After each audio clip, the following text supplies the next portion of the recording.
Yes. I know that Lady Rose will be very familiar with singularis, but let's just remind ourselves very briefly of what was said in the Court of Appeal about the nature and the purpose of the Quincecare duty. We've got singularis at tab 29, page 1109. Just for reference in your Lordship's notes, our submissions about it are at HSBC case, paragraphs 18 to 24. That's pages 82 to 83. However, we can pick the case up at paragraph 86, which is on 1139 in the bundle. And I'm just going to summarise, because I'm sure that all of your Lordships will be very familiar with it, and Lady Rose above all. We're concerned with a duty of care at common law. You may think I'm stating the absolutely blinding obvious, but the fact is that's very important when one comes to the director cases on which CIB relies. It's a narrow and well-defined duty. You find that in paragraph 86. And there the nature and purpose of the duty is summarised. It's owed to the customer, and it's a duty to protect the customer from losing funds held in a bank account with that banker whilst the circumstances put the banker on inquiry. And then if one goes on to paragraph 87, one finds that the customer's solvency may be relevant to whether the bank is in breach of duty, and on the facts of singularis, Dewa was found to have known that singularis's solvency was in doubt, but solvency is not relevant to the scope of the duty. It doesn't change. At paragraph 88, Sir Geoffrey Voss describes the duty as binary in nature. Now, what I understand by his use of that term is simply this: you either pay, or if put on notice, you refrain. So it's binary in that sense. And further on in paragraph 88, he says that because it's such a narrow duty, one cannot sensibly ask, in the context of the Quincecare duty, the sorts of difficult questions that arise in auditor cases about whether a duty was owed to protect those trading with an insolvent company, and whether the duty owed by the auditors can be regarded as being to protect the interest of creditors. And that was in a context where reliance had been sought to be placed on Bilter. So it's of a very different nature from that point of view. And we say also a very different nature in terms of the content of the duty and its juridical basis from the duties of directors that we're going to come on to in a moment. But before we come on to those cases, let's look at CIB's submissions. Can we pick those up? CIB's case, paragraph 36. It's page 62 in the bundle.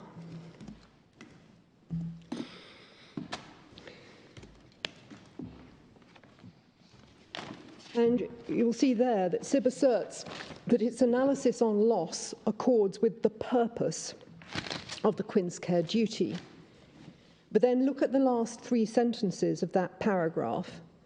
CIB leaps from Mr Stanford's breach of his fiduciary duty to the proposition that the duty here required that the assets of CIB be preserved intact pending a liquidation, and that therefore HSBC's submissions on loss would deprive the Quincecare duty of its content.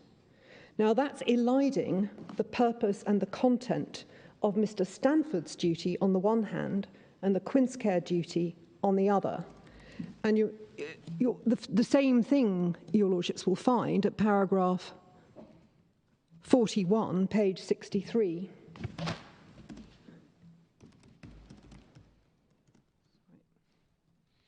Or at least I would if I typed the right number in here. I should also say I've been conscious all morning of saying your Lordships. I don't intend any disrespect to Lady Rose. So it's time, might I respectfully suggest, that we find some gender-neutral nomenclature for these situations. I do apologise if I haven't found the right terminology in that respect. So page 63, paragraph 41,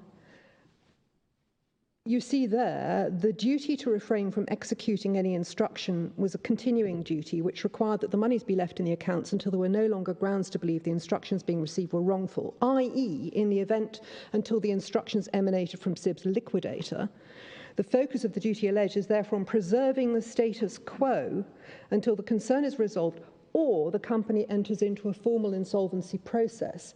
Preserving the funds in the accounts until they're subject to the scheme for a proper process of distribution may be regarded as the very thing which HSBC's duty was aimed at. And then the citation of singularis, which of course does not stand for any such proposition. One sees the purpose of the duty as articulated in singularis. If I may say, I'm not quite sure where all this is getting us, because surely the point of the Quincecare duty, which is a qualification on the banker's duty to pay out, is not to pay out if there's serious concern that the instruction is not a proper instruction from the customer. Now, if there is a serious concern, and hence it would be a breach of the Quincecare duty to pay out, well, safeguarding the money surely is the object of the Quincecare duty at that level. My Lord, I think I'm rather laboriously setting the ground for the point I eventually build to on loss. So our short answer to that, no net loss. Yeah, no, I follow I think at this point I take your Lordship absolutely has got that on board. But then the longer answer requires one to wrestle with this, because the longer answer is that CIB has sought to rely on West Mercia as showing that there is a loss in a scenario where a director discharges a debt of the company. And I'm going to take your Lordships also to HLC. And I say it shows no such thing, because once you analyse what the duty was that was in play and what therefore it was relevant to find for the purposes of that different duty, it's a completely different inquiry and a completely different remedy. And it does not allow you to conclude that in a no net loss scenario that we're dealing with, the company has suffered a loss. And I move on from that to NEMGIA, which I will come to in due course, as demonstrating what I say is the right analysis on our facts. I mean, even if one's looking at a Mercia-type case, which is straight misappropriation by a director of the company's assets, if the director, I mean, the purpose of the director's duty is not to pay away company's assets without proper authority and justification. So why is that so very different from the Quincecare duty in the case of the bank, which is likewise don't pay the money away if there's a concern that it's not properly authorised by the company itself? What one's trying to analyse is why no net loss is not an answer vis-à-vis a director, but is an answer in our scenario. And I say that the secret to that lies in analysing the different natures of the two duties. Okay. And how the director's duty changes in circumstances of impending insolvency. All right, yes, thank you. But also its fiduciary basis. So, in our situation, yes, preserving assets for creditors and the liquidation was indeed the very thing that Mr Stanford was obliged to do, and we say it doesn't follow that that's the purpose of the Quincecare duty. The fact that he has that duty, and we are assuming here is in breach of it, the duties of Stanford and HSBC are not coextensive, either in terms of juridical basis or content or what kind of loss comes within scope.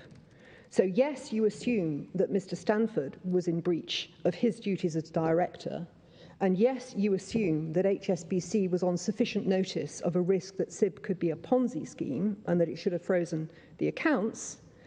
But it doesn't follow from that that the duty owed mirrored Stanford's duty, or that the respective breaches caused the same loss to CIB. So that, in terms of the boundaries of this application, we say it's one thing to assume CIB's pleaded case on the facts, and quite another to leap to the propositions I've just shown your Lordships in CIB's submissions. Those distort the purpose of the duty, because it's no part of HSBC's duty to focus on the interests of creditors. Assuming that HSBC should have had a sufficient concern to freeze CIB's accounts, that would have been in order to prevent the loss to CIB of the money in those accounts, and not because HSBC came under a duty to CIB to safeguard the interests of creditors in a subsequent distribution of CIB's assets. Whereas Mr Stanford would indeed have been under a duty to safeguard a future distribution of assets to creditors. And we say that CIB is relying on a rewrite of the Quincecare duty as a platform for the argument that the impact on the distribution to creditors and in liquidation can be regarded as a loss to CIB. Those submissions, rewriting the duty in the terms we see at paragraphs 36 and 41 of the case, are in fact new. It wasn't pleaded in those terms, and that's not how the duty was articulated by CIB in the Court of Appeal, but it's part of how CIB now seeks, before this court, to bolster the argument as to the relevance of the cases on directors' liability. Just on that, sorry, just to, yes. so I can clarify it in my own mind. I mean, a director's primary duty will be not to misappropriate the company's money, not to take the money, because that's going to divert it from the proper purposes of the company to improper uses. I mean, that's the nature of the duty. The object is to safeguard the funds of the company. I'm still struggling a little bit to see why, at that level, there's any difference with the Quincecare duty. And then you get into, in both cases, it's to say the duty, the purpose of the duty is to safeguard immediately the funds of the company. And then you get into a question of, well, what loss has flowed as a matter of factual causation from breach of that duty? Well, because there is no loss to the company from the breach of the Quincecare duty on our facts as a result of the discharge of a debt. The company in net terms is no worse off. CIB then tries to answer that by saying that can't be right, because when you look at these directors' cases, they show that the directors were held liable, that the remedy was granted. It must therefore be that there was a loss to the company. So that's how the argument comes in. We say, no, it doesn't show that there's a loss to the company. What it shows is there's an adverse impact on the distribution to creditors. And here's why that's relevant when you're asking the question in the context of whether to grant a remedy against a director. The explanation lies in the different nature of the duty. So if I could give the reference in CIB's case, CIB relies on West Mercia at paragraph 24 of CIB's case, and it's page 58, as showing that the Court of Appeal was wrong to adopt a net asset analysis. CIB says that what you should do is measure the reduction in the assets available to pay creditors. And that's where we get to this argument, because we say it's perfectly clear that the reason you find that focus in West Mercia is because of the fundamentally different nature of the duty owed and breached by a director. And perhaps enough laying of the ground, perhaps I just need to take your lordships to West Mercia to show how I make that good. If we go to tab 20, page 845,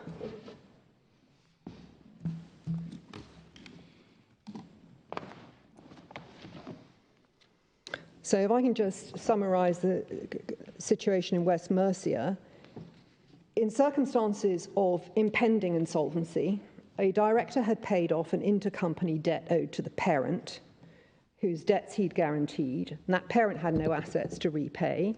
And as one sees from the head note at 1, that's held to be a fraudulent preference and misfeasance. Now, just above that, in the paragraph starting D submitted, you have a summary of the point that the director sought to argue on loss. Now, his submission was not, in fact, that there was no loss because the payment discharged a debt. His argument was that the statement of affairs showed that there were enough assets available to pay the unsecured creditors apart from the parent company, and therefore he shouldn't be made to pay anything in respect of his misfeasance. His point, which failed on the evidence, as we'll come to see, was there was no adverse impact on the distribution to creditors, and it was on that basis that he submitted there was no loss to the company or any creditor. As one sees at 3 of the head note, he failed on the evidence to establish that there was no loss to be met by him, and that was because the statement of affairs that he relied upon for this point was out of date and unreliable. And then we have summarised at 4 the approach the court adopted to remedy the impact his misfeasance had had on the distribution to creditors. Now, we'll come to follow that through in the case itself, but it was in fact a different no-loss point, and there's a reason for that. it would have been no answer for a director guilty of misfeasance simply to point to the fact that the company was no worse off on a balance sheet basis because the fraudulent preference had settled a debt. And as we'll come to, that argument was subsequently tried in another misfeasance case. That's re HLC, and it got short shrift. And the reason it got short shrift is because in circumstances of impending insolvency, the director's duties towards the company, which are fiduciary in nature, extend to the interest of creditors in the assets of the company on a pari passu distribution. It is a different duty which brings any adverse impact on that distribution flowing from the misfeasance squarely within scope.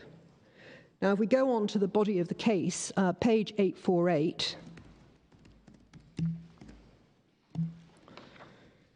one has in the left-hand column on that page the citation from Quincecare for the proposition that where a company is insolvent, the interests of the creditors intrude. Your Lordship see that passage cited. But as one sees from the opening sentence of that passage, the context for this is where questions of the duty of directors arise. We're already on a different playing field altogether. Then in the right-hand column, we have the conclusion that Mr. Dodd was guilty of a breach of his duty as director. And then below that, one has the question posed as to what financial relief ought to be granted against him. Now, at the time that West Mercia was decided, the relevant section was Section 333 of the Companies Act, 1948, and it's now Section 212 of the Insolvency Act, 1986. And can we just glance to that, and then we'll come back to West Mercia just to see what was being used here. So we have that at tab 38, it's page 1385. Sorry, we have section 212, but we don't have to worry about any differences for our purposes. 1385. It's 1385. Now, what that section does is confer a discretion on the court as to remedy in a case where there's a breach of duty that comes within the scope of the section. So the first and very obvious thing to note about this is it's not available against a party such as HSBC. It's available amongst other people against a director. The things the court may do include ordering restoration of property that's been misapplied, or ordering that the director make such contribution to the company's assets by way of compensation as the court thinks just. So a discretionary remedy. Now, I accept this is a summary process for pursuing breaches of duty that could instead be pursued against the director independently of Section 212. But what's relevant is that in the cases Civ relies on, and we're going to circle back to West Mercia, this power is being exercised in circumstances where the underlying breach is a breach of fiduciary duty in circumstances where the director's duty is altered by impending insolvency. Now, if we go back to 848 and West Mercia,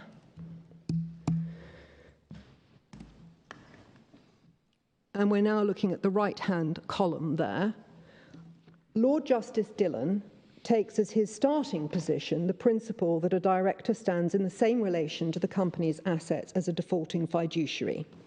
So your starting position is, if he's misapplied the company's assets, prima facie, he has to be required to replace them. And that's the reference, your lordships will see there, to re Washington Diamond Mining. But then he goes on to whether, as a matter of discretion, under what was then Section 333, now 212, the court should temper the wind. And as one sees further down the same column, Mr. Dodd was arguing there was no loss to the company or through the company to its creditors. Ask your lordships to underline those words. Lord Justice Dillon considers and rejects Mr. Dodd's no loss point in the left-hand column on the next page. In essence, the statement of affairs that was 3 years out of date was not a reliable basis for concluding that there would be no adverse impact on the distribution to creditors.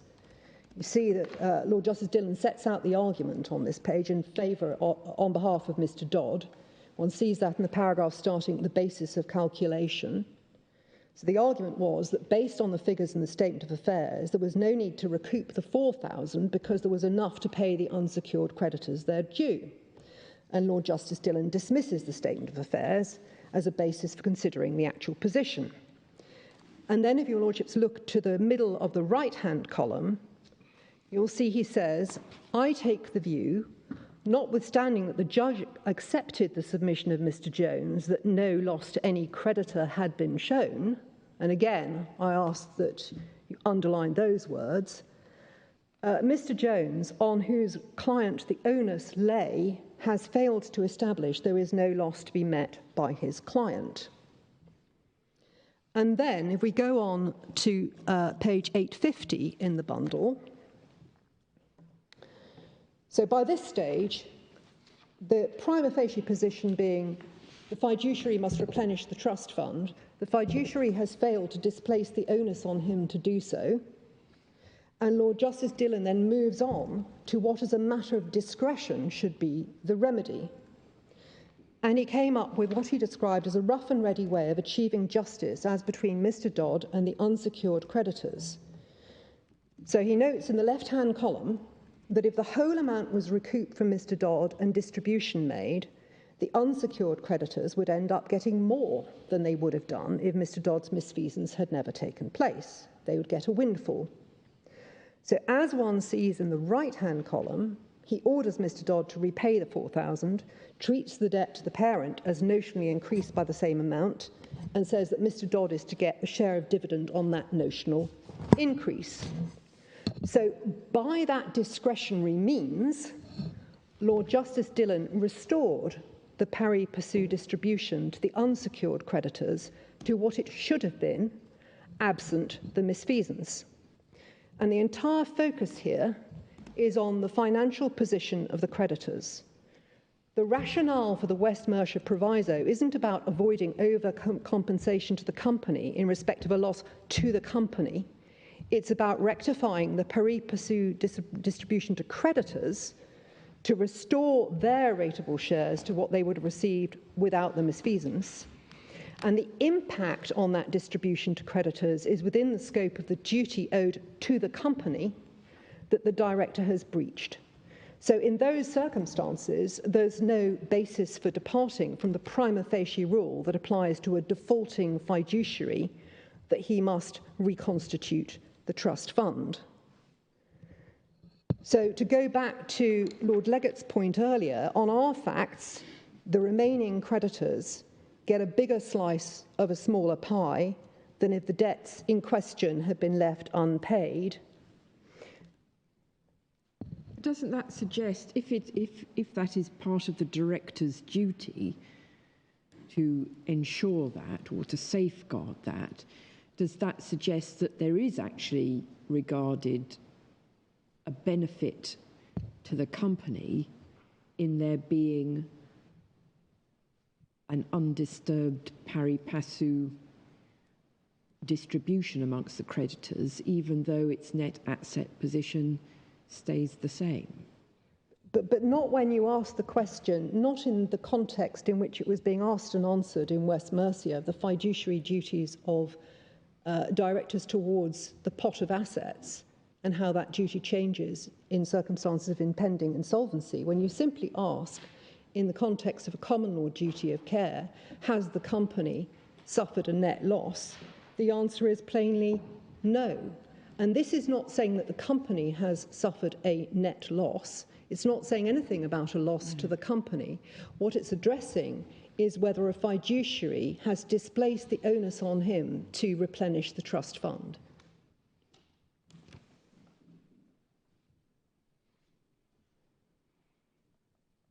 His breach of duty being that he preferred one creditor over another at a time when his duty was generally to take into account the interests of the creditors. If I may say so, Lady Rose, this ties directly back to a question your ladyship asked me quite a bit earlier about fairness. And in that context, there's a clear and important distinction, because the nature, the content of the duty owed by the director effectively does encompass fairness in the distribution. And that is the misfeasance which is then being addressed in West Mercia, and as we'll see also in HLC. But it's not saying that this is, when you come to translate that whole question into the completely different frame of a common law duty of care, a loss to the company. So that's the difference. It's as though one's gone, effectively gone onto a football pitch waving a hockey stick. You know, this is a completely different game with a completely different frame of reference and different rules which produce a different answer, and you can't translate that across. So as I say, it's the onus on the fiduciary, and they had failed to displace that onus. The distribution to creditors in Lord Legate's frame of reference, which is the relevant frame of reference for our common law duty of care, is, well, you're no better off if you take the whole picture into account. You, Civ, the company, are no better off. When, however, you translate this to, have you as a fiduciary convinced me as the decision maker to depart from the prima facie rule, replenish the trust fund? You diminished it, replenish it. The answer is, no, you haven't displaced that, because of the nature and content of your duty, and I can see the impact that has had on the distribution. So fairness of the distribution does indeed come firmly into scope at that point. But in the case of West Mercia, it wasn't just the fairness of the distribution as between one creditor and another. A critically important point was the fact that the creditor who was paid off his debt from the company was guaranteed by the director. Yes. So the director was using his powers indirectly to benefit himself. Yes, that's right. One has a variant on this in HLC, which was a straightforward argument as to whether discharging debts of the company meant that the company had not suffered a loss. So perhaps we could come on to that, because that is arguably the closest parallel that Civ can point to our facts. But we say again, it's to be explained by the different nature of the duty owed. So perhaps we could turn that up. It's tab 16. I think it starts at page 701, but we can probably pick it up at page 737.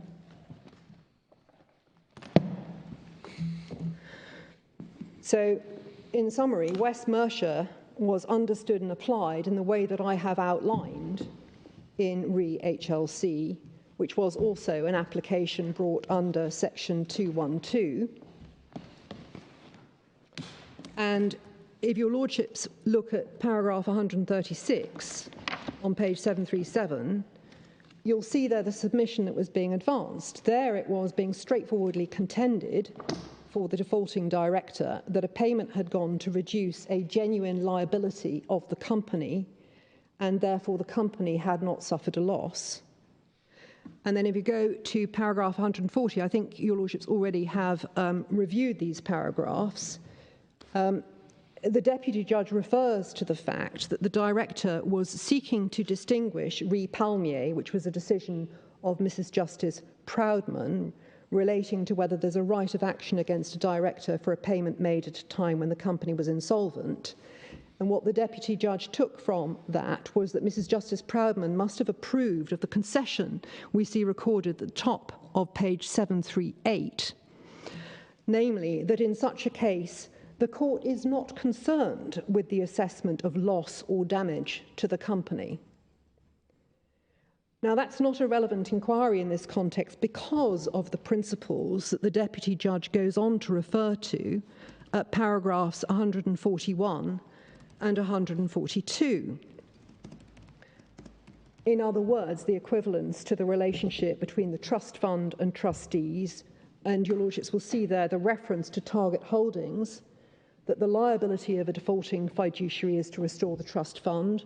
That's the basic rule, that the onus is on the fiduciary to show why it should not apply. And the deputy judge concludes, as you'll see at 145, that there is therefore the fact that the payments discharge debts is not a legal obstacle to the relief that was sought. So this is not an inquiry as to has the company suffered loss. It is there a legal obstacle to ordering this defaulting director to reconstitute the trust fund? And then at paragraph 148... But the reason why he's defaulting here is because he has failed to take into account the interests of the creditors as a body, and yes. Those interests are that they should all participate pari passu fairly, if one can use that term. Exactly. So because it's a preference a debt paid in breach of that duty, which has had the result of preferring some creditors over others, and therefore unfair from that perspective, remedied within the insolvency provisions. And section 212 here allows the court to do what had been done in West Mercia, avoid a windfall to creditors by correcting the pari passu distribution to what it would have been but for the misfeasance.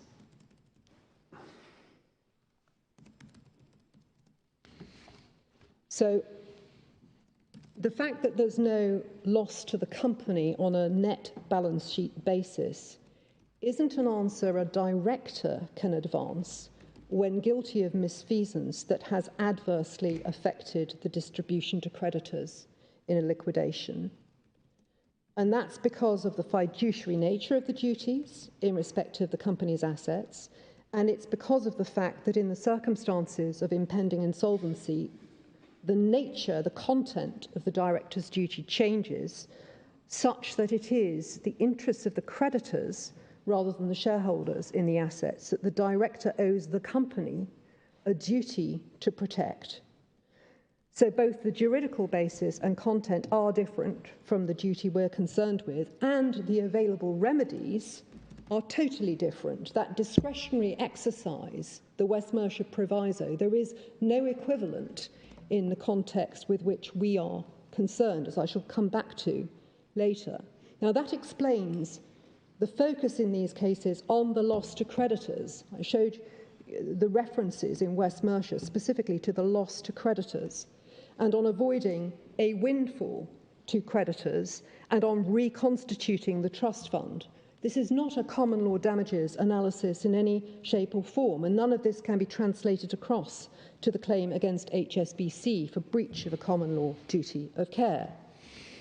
When we focus on HSBC's position, so instead of in Kinsella posing the question in the context of the duties of directors, posing the question in the context of a duty owed by a third party, a duty of care at common law, you can't then elide the interests of creditors with the interests of the company and treat them as if they're the same thing. You can do that when you're dealing with the director's liability in the context we've just been looking at, because their duty to the company specifically requires that they treat the creditor's interests as being the interests of the company when its insolvency threatens. There's simply no equivalent to that in relation to HSBC. So when you've come to focus on HSBC in the case before this court, you have to focus on whether there is a loss to the company as a legal entity distinct from its shareholders or creditors. And there is not. It is a fiction to say otherwise, given that Civ is no worse off in net asset terms. It either would have had a slightly different body of creditors amongst whom to distribute the assets, but has to give credit for the fact that some of those who remain in the pot, as it were, those creditors who remain will each get a slightly bigger slice. Or even, frankly, if it decides to apply the monies to its legal expenses, the fact is that there will be a liability in Civ's counterfactual on the books which is not there, a liability of which it has been relieved. And there's no other way to analyse that than by looking at the financial position of Civ in net terms. One also only has to contemplate for a moment the practicalities of trying to translate the West Mercia proviso to a common law damages claim to see quickly that the very notion is wrong and unprincipled. So the proviso involves, first, the director replenishing the trust fund in accordance with his fiduciary duty, and then a discretionary workaround involving the creation of a notional debt, which adjusts who gets what out of the distribution in the liquidation, and then the liquidation is left to work out its course and produce whatever dividend emerges at the end of the process. Now, there is no equivalent mechanism available to a court faced with working out common law damages against a third party. Complex liquidations like this one take years. Is the court supposed to estimate the eventual dividend, taking a stab at the eventual asset recovery position? How, for example, should the court value Civ's prospects of overturning the decision of the Canadian court that Toronto Dominion wasn't in breach of duty in failing to spot the Ponzi scheme? Does that have a value? Does that come into the equation? If additional assets emerge after damages have been quantified, there would be no way of readjusting the position as regards HSBC's liability. The creditors would get a windfall. Now, Civ's approach, therefore, would put a bank that breached a common law duty of care in a worse position than a director who breached their fiduciary duty, for whom the West Mercia proviso would be available. That simply can't be right, and it gives the lie to the whole argument. When Mr. Justice Newey said in Maru, which was a case where the company was not in liquidation, that it may not be possible to show a loss to the company where a director discharges a debt which would, had the company gone into liquidation, have been a preference, because the balance sheet is unaffected, he was plainly referring to a loss to the company in the same sense I am using it. And the only sense we say that's relevant when we're considering a claim against HSBC. The references for that, paragraph 71 of our case, page 98, and Maru, paragraph 169, page 642, that supports our submission that there is no loss to the company when the question is being posed outside the particular context in which it arose in West Mercia and HLC. And that, we say, is the simple answer in the case before this court.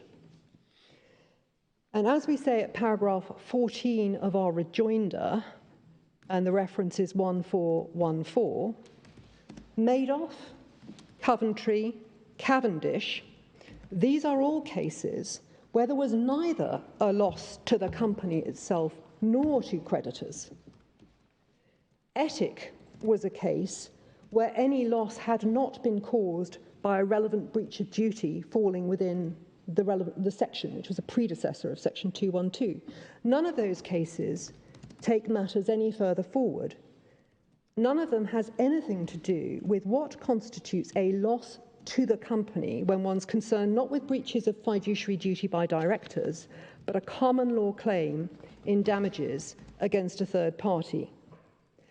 Whereas directly in point, we say, is Nemgia, where the argument that there could be liability against third parties in tort in circumstances where the company itself had suffered no loss on a balance sheet basis was rejected in robust terms on a preliminary issue. Now, we have Nemgia at tab 24, and perhaps we could turn that up. I think we can probably go to page 1023 to pick up the report there.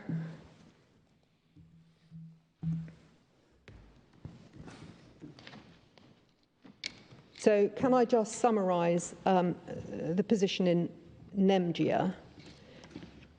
The original position, before the matters that were complained of as being tortious, was this, that Nemgia was liable to pay its policyholders, but was entitled to an indemnity from NEMIC, which had been set up as a vehicle through which AGF bought the goodwill and assets of Nemgia's brokered business.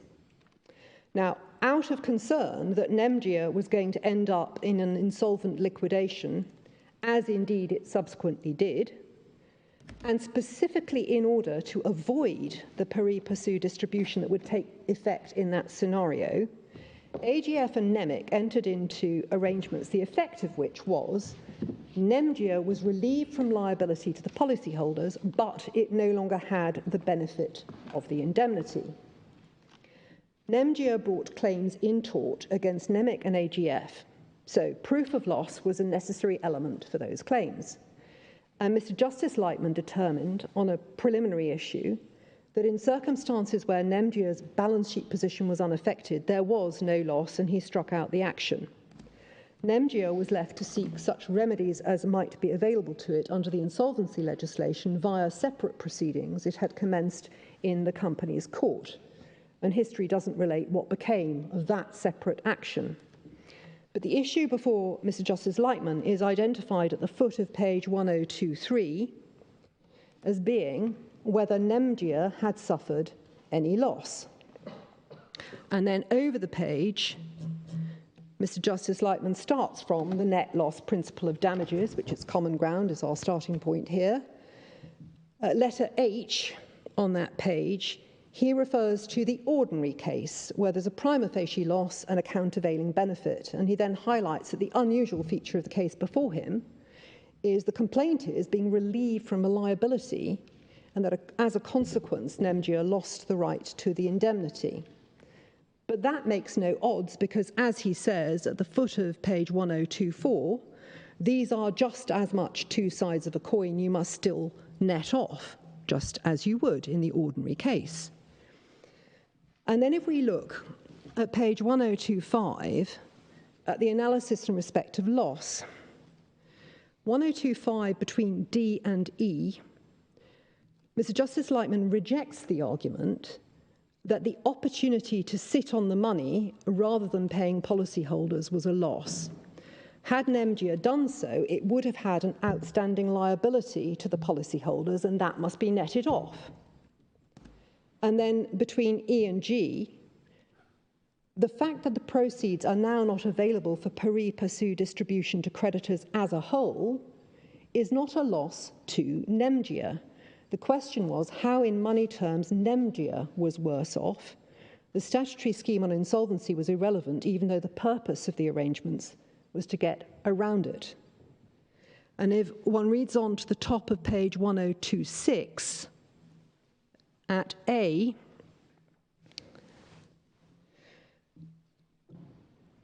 the critical focus of attention must be the assets and liabilities, the rights and obligations of the company. The consequences of the direct payment arrangement are in this respect neutral, and accordingly no substantial damages can be awarded. The reality is that the only persons who've suffered loss and can have been intended to have suffered loss are the creditors of Nemgia other than the UK policyholders. They were the ones who were going to be left out in the cold by the fact that these funds weren't going to come in and be distributed across the entire body of creditors. Now, in contrast to Madoff, as I'll come to in a moment, in Nemgia, but for the impugned transaction, Nemgia's liquidators would have received from NEMIC the proceeds of the indemnity, and so they would have had those funds to pay ratably to all creditors. The Australian creditors therefore lost out, whilst the UK policyholders, who were paid in full under this direct payment arrangement, benefited. Now, on the facts of Nemgia, a delinquent director who procured these arrangements could, in accordance with West Mercia and re-HLC, have been held to be liable to reconstitute the trust fund because there had been an adverse effect on the distribution to creditors. And that would be so even though there was no loss to the company for which third parties could be liable in tort. Madoff was a different situation. We had it at 923 in the bundle, I think, because in Madoff, on the facts found by Mr. Justice Popplewell, the funds that were in issue would never have benefited creditors because they would never have been received by the company at all if they were not going to be paid out again. They were placed within the company specifically in order to make the onward payment for the particular purpose, and they would otherwise never have been received. Those were the facts that were found by Mr. Justice Popplewell, and that's the context in which he found that there wasn't an obligation on those directors to reconstitute the trust fund.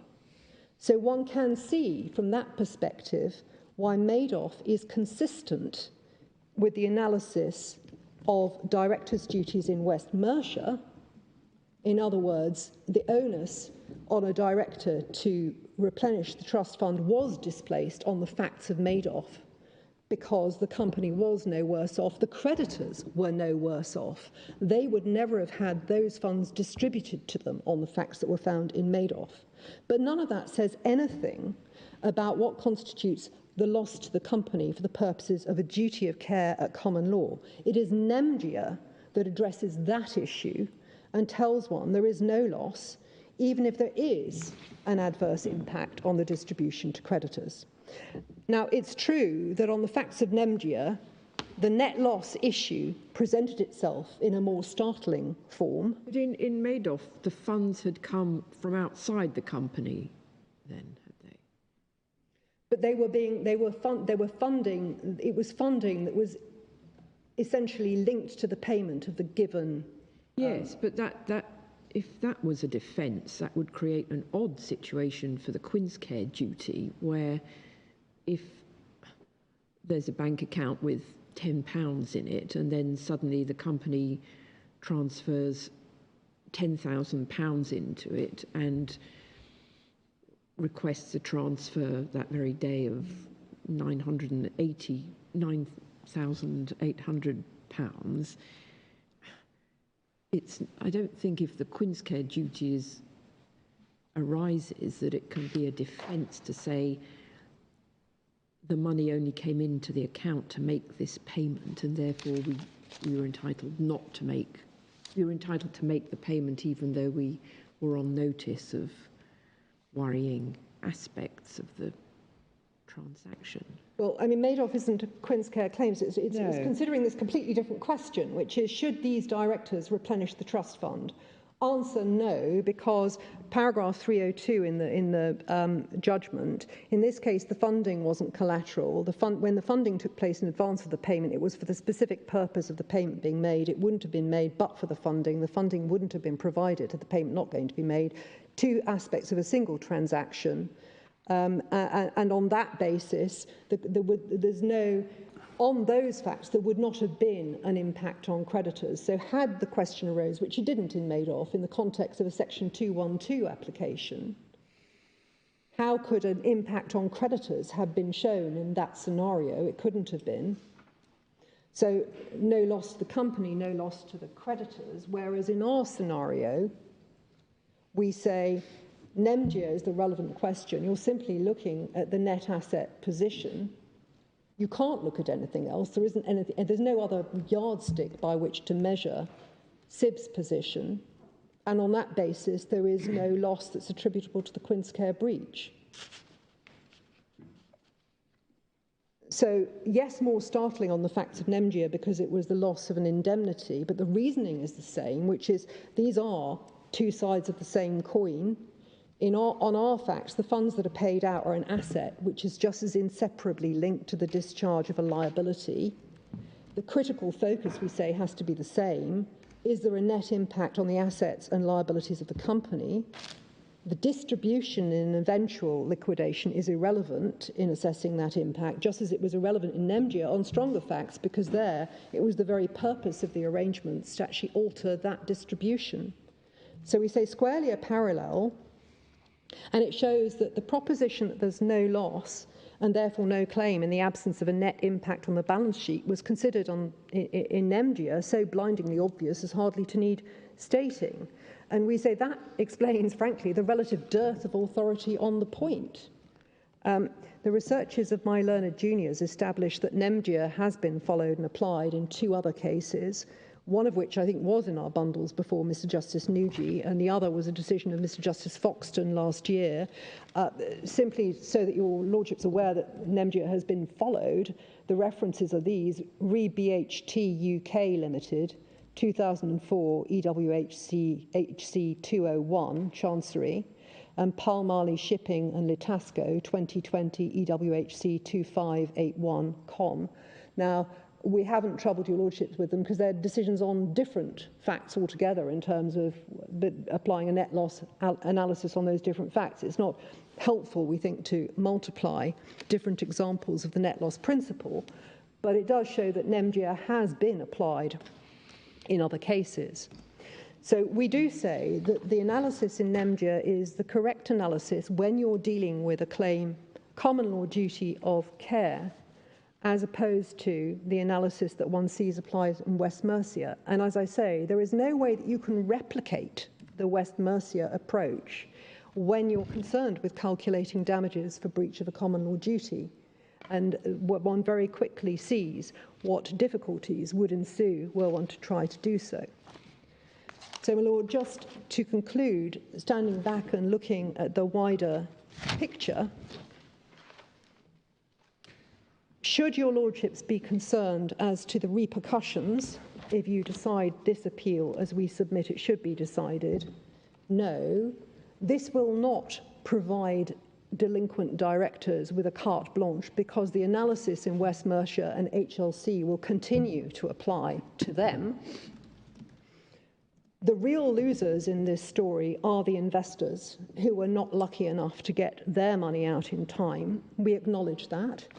But that's a loss experienced by those to whom HSBC owed no duty of care. Sympathy for their plight is natural, but that can't affect the analysis here.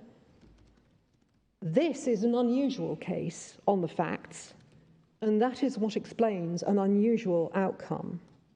The result here comes about because Civ doesn't allege any form of loss other than the payments out, and those payments were all to discharge debts. It's common ground, and that's just as true of the payments that went via Toronto Dominion as it is of the payments that went directly from HSBC. It's also an unusual feature of this case that Civ has no means of clawing back those debts under the applicable insolvency regime. So there are a number of unusual features that lead one to the result in this case. The ordinary Quincecare case involving misappropriations of the kind that were an issue in Singularis is wholly unaffected by this. Deciding the case in the way we say it must be decided does not leave a lacuna in the law. The classic case where the director is applying funds for his own purposes, there's a clear loss. This point doesn't begin to arise. And indeed, it's common ground that this case is to go to trial to determine whether the 2.4 million paid to the English Cricket Board is a loss of that kind, not corresponding to any liability of CIBS, such that that loss flows from the alleged breach of duty made out at trial. The facts of other cases may be such as to support claims for some form of consequential loss, even where debts are discharged. That would depend. And of course, if a bank had dishonestly assisted a breach of fiduciary duty, the liability of the dishonest assister will be coextensive with that of the director. The director will not get off the hook by relying on the fact that in dishonest breach of duty he paid off debts. He'll be liable to reconstitute the pool of assets and disgorge any profits, and so will the dishonest assister. And indeed, that was how Civ had pleaded its case on HSBC's putative liability for dishonest assistance in the claim that was struck out below. Those were paragraphs 182 to 185 of the particulars of claim. So again, there's not a hole in the law as regards a factual situation where a bank actually knows that the customer is perpetrating a fraudulent scheme, or where the bank actually knows that the customer is fraudulently trading whilst insolvent with the requisite intent. Your lordships will know, of course, that there is a statutory provision in relation to fraudulent trading which enables those who are knowing parties to fraudulent trading to be made liable if they know both that the company is insolvent and that it's carrying on its business with the requisite statutory intent. So again, there's no gap. That situation would be covered by different means. We say that whether a company has suffered loss because of this limited binary Quincecare duty and having paid out when it should not, should be a simple question capable of a simple answer. That duty requires banks to make judgment calls when caught between conflicting duties to act on instructions and to refrain. Our analysis, which asks, is there a net loss to the company as at the time of breach, does supply a simple answer fitted to that narrow scope. And in the normal type of case, such as singularis, there is no question of any matching benefit and there's a clear loss.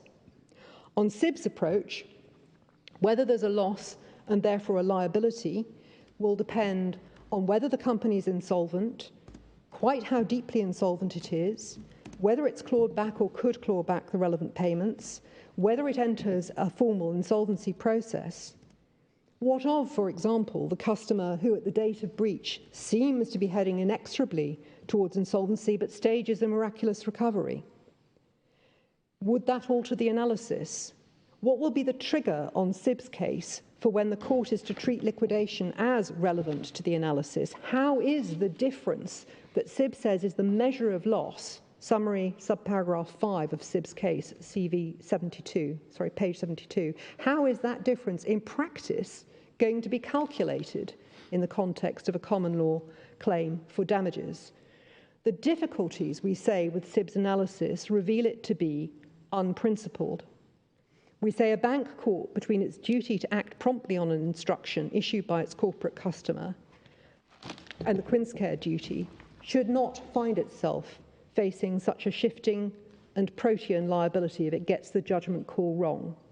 If the money is actually lost to the customer, that's one thing, but if it settles a debt, the simple answer is the right answer. There's no loss for which the bank is liable. Let me just check if there's anything.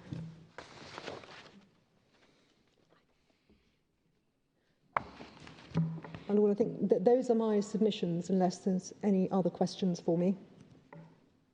No, Ms. Robertson, thank you very much indeed. Mr. Parker.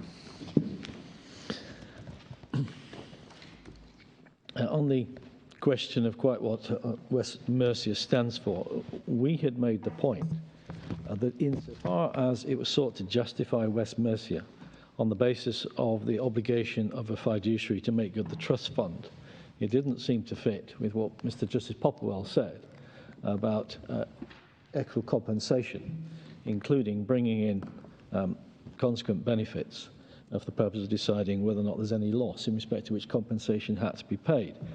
And you will have seen the various explanations that were attempted on the learned friend's side to try and make the point, beginning with the suggestion that West Mercia was all dependent upon the fact of it being statutory relief under statutory section.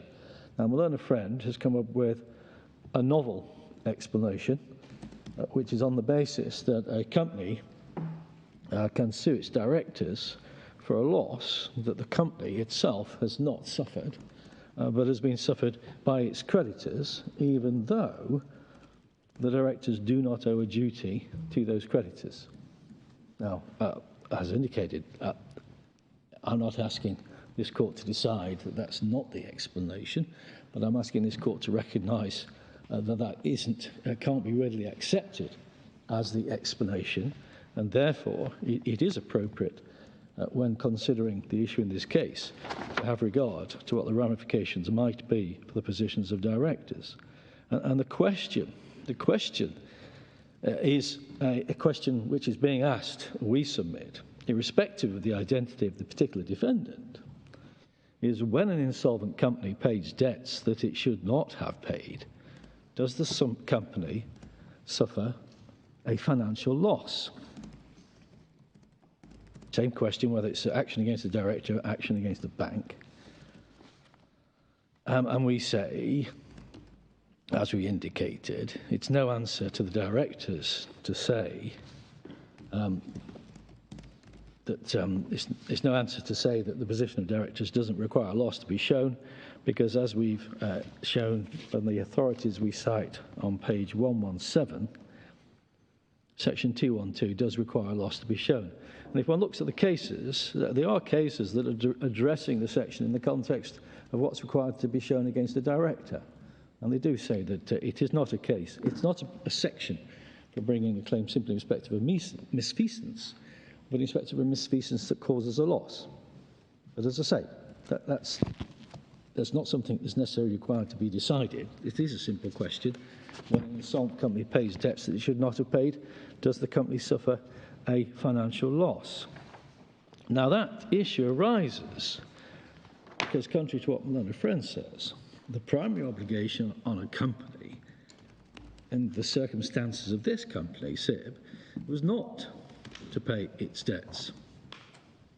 The primary obligation of a company that is insolvent and operating a Ponzi scheme is not to pay the debts because the debts are not being paid in the interest of the company, which is the overarching requirement in respect of any actions of a company.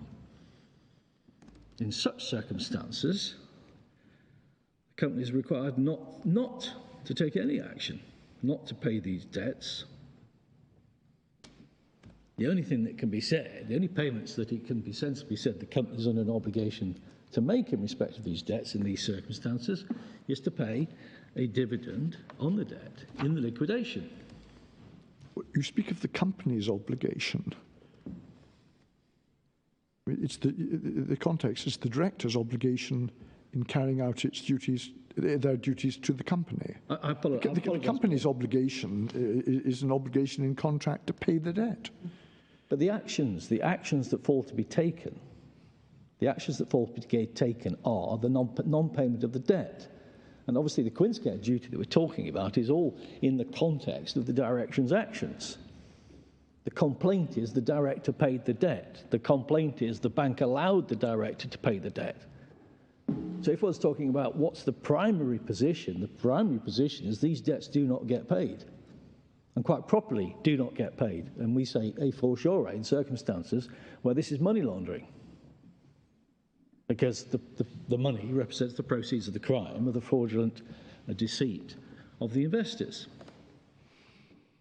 The consequence, therefore, is the payments that are being made are payments that should not be made, and the only payments in respect of these debts that could properly be made is payment of a dividend. And that is why these payments constitute overpayments. And that is a direct monetary consequence of the payment being made in circumstances where it should not have been paid. That is a loss, and that is a loss to the company. Now, it is no answer in our submission to that analysis for the defendant to say, but you are insolvent, and all you have done by making these payments is avoid paying the money to your other creditors. No answer at all to say that. And therefore, it's no answer to say, but if the company had retained the 160 million, it would have had to pay that 160 million out to its creditors in the liquidation. We say that's not a benefit to the company.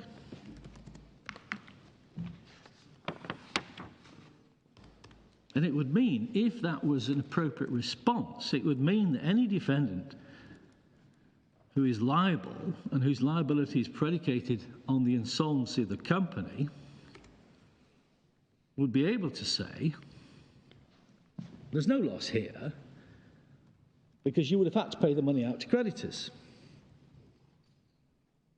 The answer would apply equally to the misappropriation claim. And we would say, furthermore, that position is unaffected by considerations as to the amount of the creditors and as to whether the amount of creditors would be affected by whether or not the payment had been made.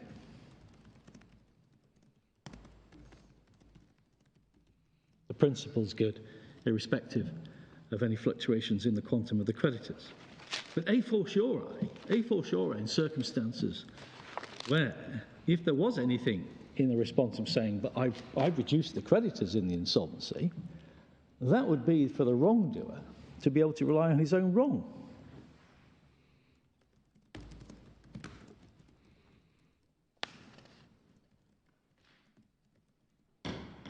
And therefore, we say it is never just for the wrongdoer to be able to say, your claim fails,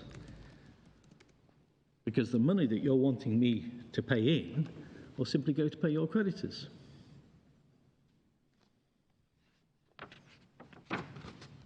Now, just a couple of small points to finish with, if I may.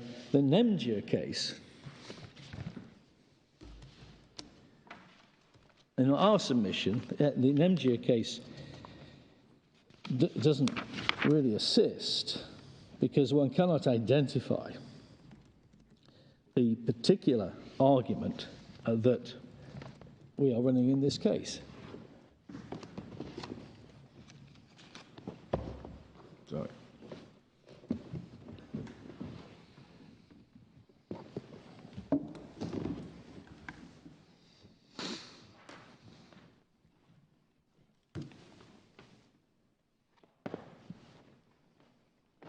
James, can you remind me what tab it is? 1023, sorry. Yes, thank you. 1023. Notes failing at that point.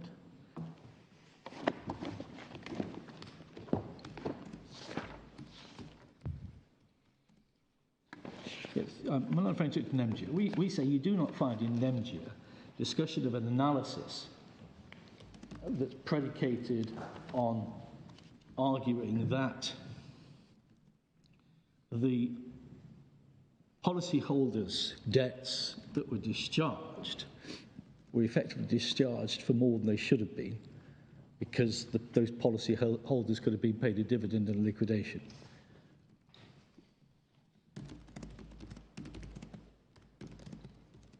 The rationale of Mr. Justice Lightman appears at page 1025, we would submit, where 201 from C to E, he talks in terms of the company not having profited from the funds from the indemnity having gone into the company, which is a similar argument that the Court of Appeal in this case dealt with, a rather generalised, but we would have had that money in and we could have used it for all sorts of things.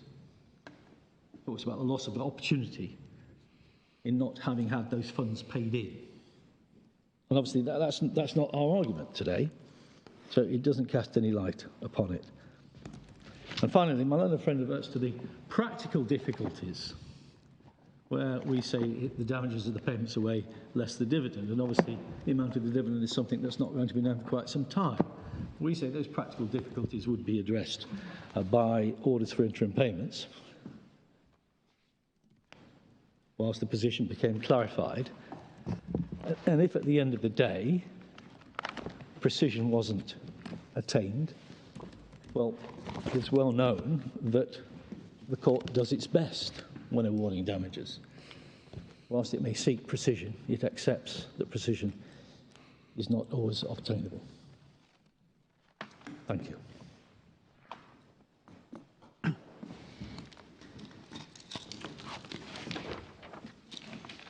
Well, it only remains for the court to thank counsel for their submissions in this interesting case, and also to thank those who have assisted counsel in the preparation of the papers and the arguments, the papers, and who have assisted them in preparing the arguments that we've heard today.